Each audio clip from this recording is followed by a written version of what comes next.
Friends আজি মই আপোনালোকক অলপ শৰ্টকাট কে লক্ষ্মী পূজা কেনেকৈ পাতিছো তাৰে অকনমান দেখুৱাম আপোনালোকক তাৰে ব্লগ মই বনাইছো আজি প্ৰথম তো আপোনালোকে মোৰ ভিডিওটো চাই যাব আৰু ভিডিওটো শেষলৈকে চাব কেনেকৈ পালে মোক জনাবলৈ নাপাহৰিব তেনেহলে বলক চাব মই কেনেকৈ লক্ষ্মী পূজা কৰিলো তাৰে নিয়ম কেইটা চাব আহকচোন লক্ষ্মী পূজাৰ প্ৰিপাৰেচন চলি আছে ইয়াতে পায়সৰ কাৰণে গাখীৰ বহোৱা হৈছে আৰু এইপেনে তিলৰ লাৰুৰ কাৰণে তিল ফ্ৰাই কৰা হৈছে আপোনালোকক অলপ অলপকৈ দেখুৱাই গৈ আছো মই কেনেকৈ কি কৰিলো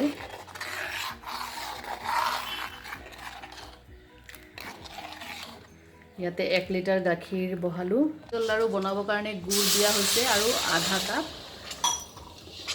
পানী দিয়া হৈছে এতিয়া ভালকে গুড়খিনি আঠা হোৱা যেন পগাব লাগিব ইয়াতে 150 গ্ৰাম তিলৰ কাৰণে 100 গ্ৰাম গুড় ললো তাৰে লগতে মই আধা কাপ মান পানী দিছো এতিয়া ভালকে পগাব লাগিব ইয়াতে মই পায়সৰ কাৰণে 1 লিটাৰ তাজা গাখীৰ লৈছো তাৰ লগতে আমুল স্প্ৰে পাউডাৰ গাখীৰ যেটো এইটো মই ললো 3 টেবিল চামুচ দিলো দি পেলে ভালকে উতলাই দিলো এতিয়া মই চাউলখিনি ঘি খানি লৈ ইয়াতে ঢালি দি আছো কন্টিনিউয়াসলি লৰাই থাকিব লাগিব এতিয়া ইয়াতে কাজু কেইটামান দি দিছো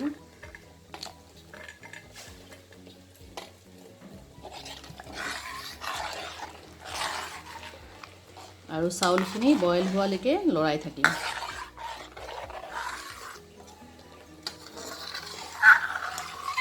খুব বুলি ক'লে খুব ভাল লাগে মনটো বনাই থাকিবলৈ খুব ধুনীয়া লাগে দিনটো গোটেই দিনটো এইটো কামে কৰি ভাল পাওঁ আমি লক্ষ্মী পূজাৰ দিনা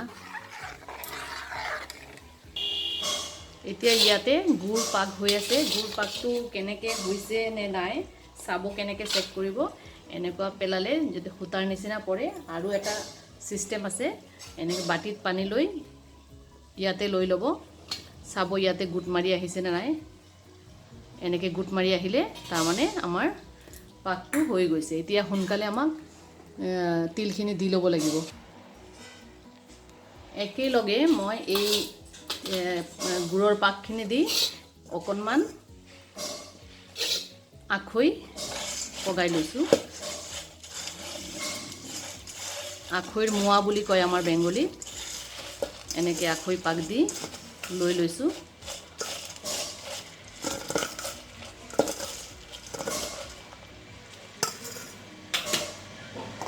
এতিয়া তিল দি পেলে আমি লাড়ু বনাই লম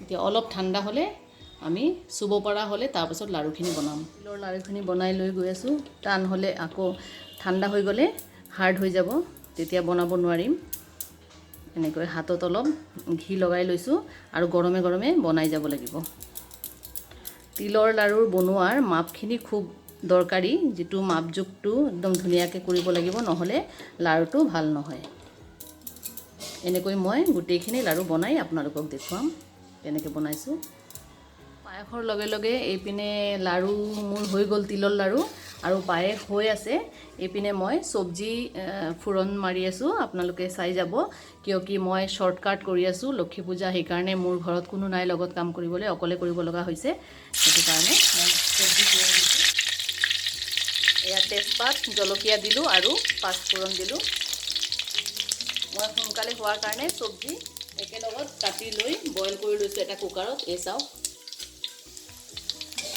এটা হুইসেল মাৰি লৈছো পানী নিদিয়াকৈ আৰু এই যে কেৰাহীখন দেখিছে এটো মোৰ বিয়াৰ কেৰাহী হয় মোৰ দেউতাই দিছিলে ইয়াতে মই ভোগ বনাও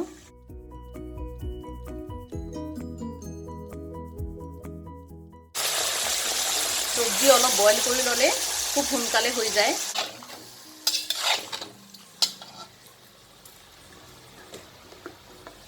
ইয়াতে মই আন্দাজ অনুসৰি অকণমান নিমখ দি লৈছোঁ, হালধি দিলোঁ। যিহেতু চব্জি বইল কৰা আছে, বেছি টাইম নালাগিব। ইয়াতে মই আদা ৰুকি লৈছোঁ, অকণমান দিলোঁ। খুব সোনকালে কৰি আছোঁ কিয়কি টাইম বেছি নাই। আমাৰ আগতে হ'ব লাগিব 5:20 পূৰ্ণিমা লাগি যাব, তেতিয়া আমি ভোগ লগাই দিম।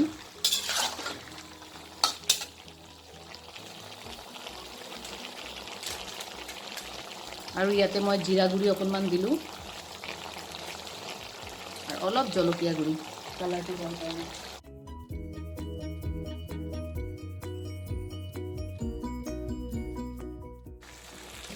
ইয়াতে আমাৰ পায়স হৈ গৈছে। এতিয়া কিচমিচ দিছোঁ। কিচমিচ আগতে দিলে কেতিয়াবা ফাটি যায় গাখীৰ, সেইকাৰণে মই লাষ্টত দিওঁ।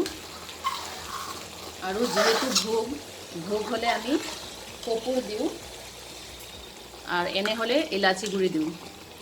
ইয়াতে কপূৰ 2 পিচমান মই হাতেৰে ভাঙি দি দিলোঁ। ভোগৰ পায়স বনালে কপূৰ দিলে খুব ধুনীয়া স্মেল ওলায়। আমাৰ পায়সৰ মই পাহৰি থাকিলোঁ চেনি দিবলৈ। এতিয়া মই চেনি দিম। চেনি ইয়াতে মই এইটো হেতাৰে 2 হেতা দিলোঁ। কিবা এটা ভুল হৈছে বুলি মোৰ অনুভৱ হৈ আছিলে, চেনি দিবলৈ পাহৰিলোঁ। লাবৰাও হৈ আহিছে। এতিয়া মই চেনি 1 চামুচ দি দিলোঁ।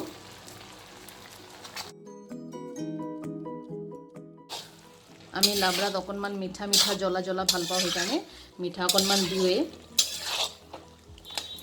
খুব ধুনীয়া হৈছে লাবৰাৰ ৰং। আৰু এতিয়া মই অকণমান নাৰিকল ৰুকি লোৱা ইয়াতে দি দিছোঁ। লাষ্টত ঘি অকণমান দি মই গেছ বন্ধ কৰি দি আছোঁ। 1 চামুচমান ঘি দি দিলোঁ। গেছৰ ফ্লেম এতিয়া বন্ধ কৰি দি আছোঁ। হৈ গৈছে আমাৰ লাবৰা বনোৱা ৰেডি। মই আকৌ কুকাৰত শ্বৰ্টকাট কেনেকৈ খিচিৰি বনায় সেইটো মই আপোনালোকক দেখুৱাই আছোঁ। জলকীয়া, তেজপাত ফোৰণ দি লৈছোঁ। ইয়াতে 5 ফোৰণ দি লৈছোঁ। 5 ফোৰণ আৰু জলকীয়া ভাজি আছোঁ। যেতিয়া ধুনীয়া গোন্ধ এটা ওলাব, তাৰপাছত ইয়াতে আদা দি দিম।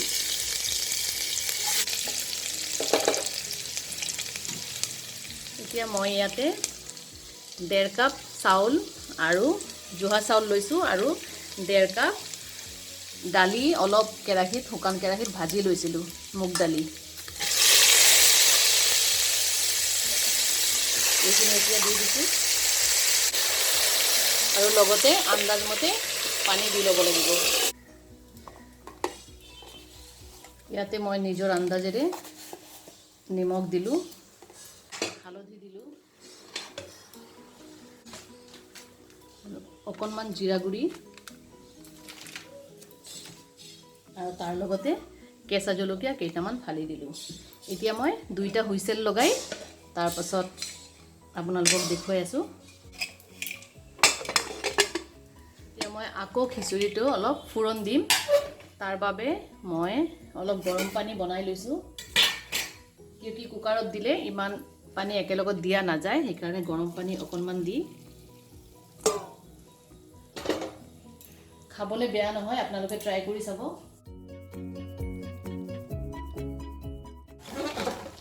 চচপেনত বনালে অলপ টাইম লয়।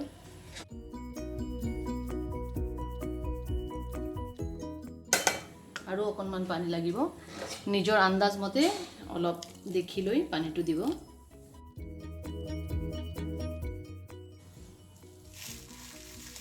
এতিয়া আগৰ নিচিনাকৈ আকৌ অলপ 5 ফোৰণ আকৌ দি দিলোঁ আৰু ইয়াতে জলকীয়া, তেজপাত দিলোঁ। তাৰ লগতে মই কেইটামান বাদাম দিলোঁ।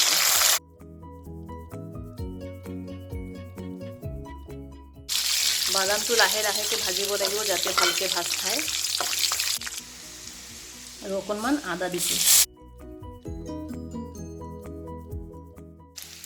এইখিনি ভাজি হৈ গৈছে। এতিয়া আমি ইয়াতে ধুনীয়াকৈ ঢালি দিম।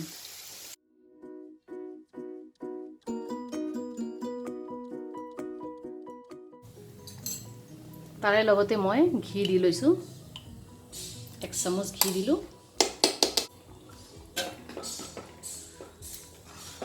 হৈ গৈছে মা লক্ষ্মীৰ ভোগ ৰেডি এতিয়া আমি পূজাৰ কামবিলাক আৰম্ভ কৰোঁ আপোনালোকক মই অলপকৈ সব দেখুৱাই আছোঁ কেনেকৈ পালে মোক জনাবচোন নিয়মখিনি অকণমান অলপকৈ যিখিনি পাৰোঁ দেখাই আছোঁ খুব শৰ্টকাটকৈ কৰি আছোঁ অকলে কাৰণে এতিয়া মই পাণ বনাম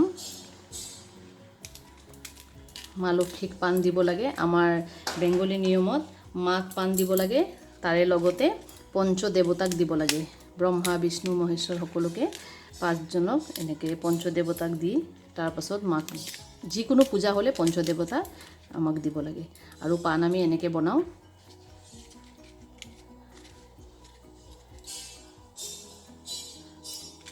ইয়াতে সুপাৰি সোমাই লৈছোঁ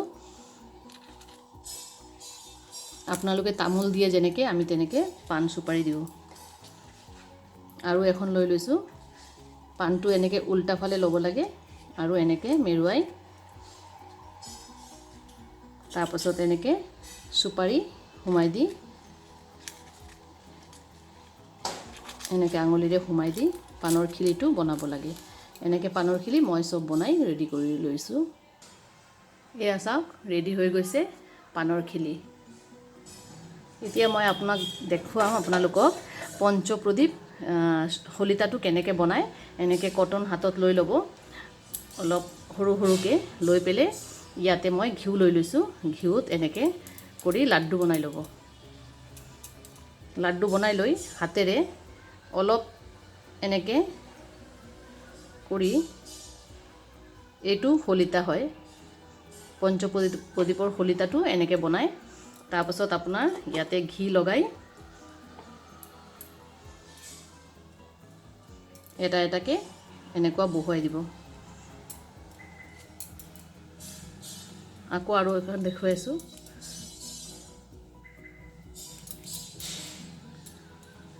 এনেকৈ কৰি লৈছোঁ তাৰপাছত হলিতাৰ মুখটো জ্বলাবৰ কাৰণে এই জেগাটো জ্বলিব ইয়াতে বহুৱাই লৈছোঁ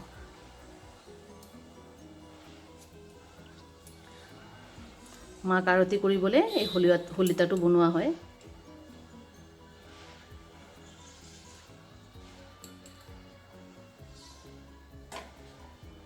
এই চাওক এতিয়া ৰেডি হৈ গৈছে 5টা প্ৰদীপৰ হলিতা আৰু লগতে ইয়াতে কপুৰ পায় এনেকৈ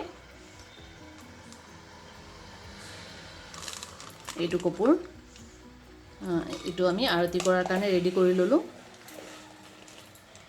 এয়া মই ৰেডি হৈ গৈছোঁ লক্ষ্মী পূজা কৰিবৰ কাৰণে এতিয়া ঘট বহাম মই আপোনালোকক দেখুৱাম কেনেকৈ বহাই আছোঁ আৰু অকলে ভিডিঅ' কৰিছোঁ ইমান পুৰা সম্পূৰ্ণকৈ দেখাব নোৱাৰিম যিহেতু এতিয়া মই দেখাই আছোঁ কেনেকৈ আলপনা কৰিছোঁ মই অলপ আলপনা কৰিছোঁ আপোনালোকক অলপ দেখাই আছোঁ অকলে ইমান ধুনীয়াকৈ দেখুওৱা নাযাব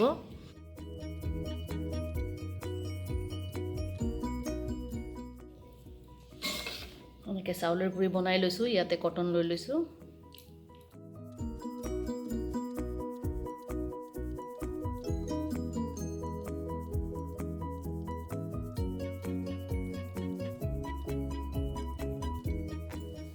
এনেকৈ মাৰ পাখিনি আঁকিছোঁ মই মায়ে আহি আছে ঘৰলৈ এতিয়া ইয়াতে এটা ডাঙৰ এটা ফুল বনালোঁ খুব কম কৰিব পাৰিছোঁ এইবাৰ একদম অকলে ইমান কৰিব নোৱাৰি তথাপিও আপোনালোকক দেখুৱাই আছোঁ আগৰবাৰৰ দৰে একো কৰা নাই মই ভোগখিনি ইয়াতে দিয়া নাই এতিয়া জাষ্ট খালি প্ৰসাদখিনি ৰেডি কৰিছোঁ ভোগখিনি দিম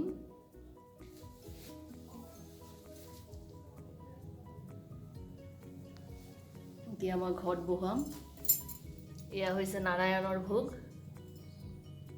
এয়া মাৰ চাকি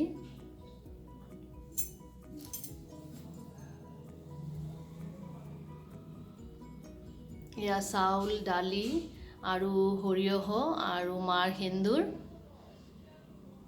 এয়া ধান দিছোঁ ওপৰত ধান চৰাটো হালধি গছ দিছোঁ ফুল দিছোঁ নাৰিকলৰ পানী দিছোঁ এইটো গ্লাছত এয়া লক্ষীমাৰ সাগুদানাৰ ভোগ, এয়া হৈছে আখৈৰ ভোগ, এয়া পঞ্চদেৱতাৰ, আৰু বুট মুগ ইয়াতে দিছোঁ, পান ইয়াতে দিছোঁ। এইখিনি মই বনাইছোঁ।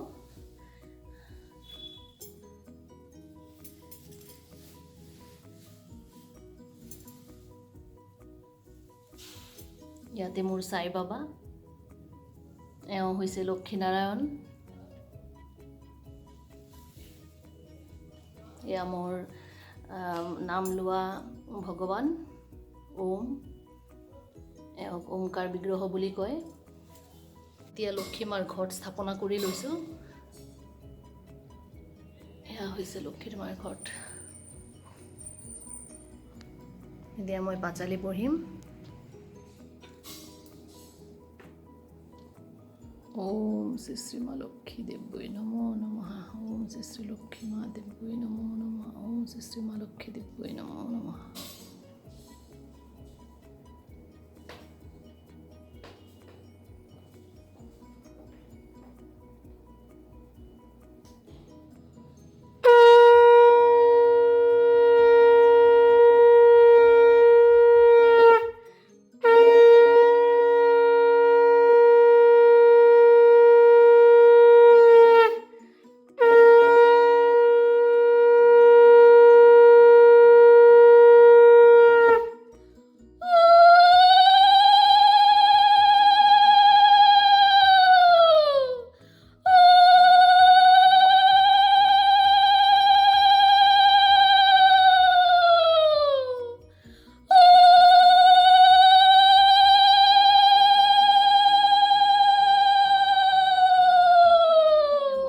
পাঁচালি আৰম্ভ কৰিলোঁ। ওম শ্ৰী শ্ৰী লক্ষ্মী দেৱীৰ ব্ৰতকথাও পাঁচালি। নাৰায়ণং নমস্কৃতাং নৰং চৈব নৰোত্তমং দেবীং সৰস্বতীং চৈব তত জয়মুদীয়েতং বন্দে বিষ্ণুপ্রিয়াং দেবীং দুঃখদারিদ্র্যনাশিনীং ক্ষিতপুত্রিং শুভকান্তাং বিষ্ণুবক্ষ বিলাসিনীম। দোল পূর্ণিমার নিশি নির্মল আকাশ, ধীরে ধীরে বহিতেছে মলয় বাতাস। লক্ষ্মী দেবীর বামে করি বসি নারায়ণ, কহিছেন নানা কথা সুখে আলাপন। হেনকালে বিনা করে আসিন মুনিবর, হরির সাক্ষাতে তব করিয়া বিস্তর। ধীরে ধীরে কর জুড়ে করিয়া প্রণতি, কহিলা নারদ মুনি নারায়ণের পতি। কহ মাতা একে মেন তোমারও বিচার, চঞ্চলা চপলা প্রায় ফেরোদার দ্বার। নরলোকে তর তবু নাহি কথা স্থিতি, মর্তবাসী সদা তাই ভুগিছে দুর্গতি। শতত ক্রিয়ারত নরনারী গো আসো মা লক্ষ্মী, থেকো মা লক্ষ্মী ঘরে ঘরে। এসো মা লক্ষ্মী বসো মা লক্ষ্মী, দুহাতে বিতরি করুণা সিদ্ধি। এসো মা লক্ষ্মী বসো মা লক্ষ্মী, দুহাতে বিতরি করুণা সিদ্ধি। থেকো মা গৃহেতে হইয়া অচলা, তোমারি কৃপায় লোভিব সকলে। এসো মা লক্ষ্মী বসো মা লক্ষ্মী, থেকো মা লক্ষ্মী ঘৰে ঘৰে। হেল্ল' ফ্ৰেণ্ডছ, মই এইখিনিতে মোৰ লক্ষ্মী পূজা সমাপ্ত কৰিছোঁ, আপোনালোকক দেখুৱালোঁ। আপোনালোকে কেনেকৈ পালে মোক জনাবলৈ নাপাহৰিব, আৰু ভাল লাগিলে লাইক কমেণ্ট কৰি মোক জনাব।